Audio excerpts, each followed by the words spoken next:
Hello my gals, I am gonna run you all through how we actually track macros. If you never tracked macros before, it is super overwhelming. But when something is overwhelming, it means that we can learn a fuck ton from it. So I'm gonna use Dina's meal plan as an example for this. So let's say it is yesterday and we're gonna track our meals for the day after. That's always what I recommend.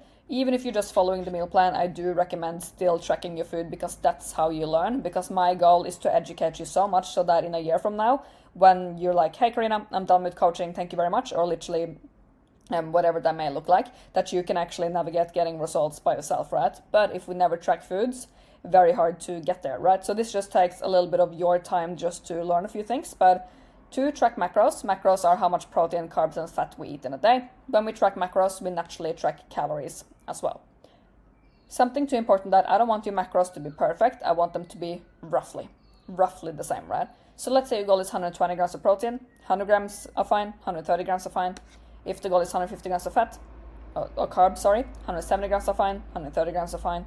You get to play with it up and down. Unless you're a competition prep athlete, then we have to be a bit more strict with it.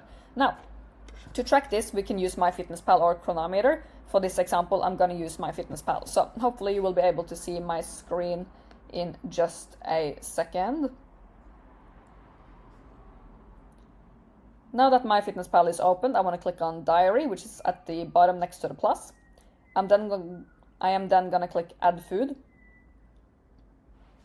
Then I'm going to click on this recipe. And I can see, okay, cool, 180 grams of eggs.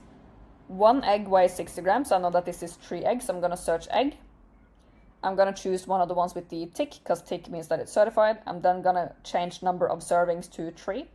Click on the little sign on top. Then we got spinach. Honestly, vegetables have barely any calories in it, so you don't need to track this. So I'm just going to log it as 1 cup, because spinach has no calories. Literally, don't bother being perfect with it. It's okay. Then I'm going to search up feta cheese. Gonna try the top one. Now to change the serving size, let's click on it, and I want to change it to grams, and they do have 1 gram, perfect. And I'm gonna enter 25 grams. Then definitely need to track the olive oil, because those are hidden calorie bombs. Beautiful. And then let's track tomatoes, and then 100 grams there. So that is tracked. You will see that it will be a slight discrepancy because MyFitnessPal says 350 calories. The recipe says 385 calories. No foods are created the same, and that's totally okay. It doesn't have to be bang on. Now you can scroll down. You can click on nutrition, and you will see this little wheel. It says 23 grams of protein, 25 grams of fat, and 7 grams of carbohydrates. So that's essentially how we track foods.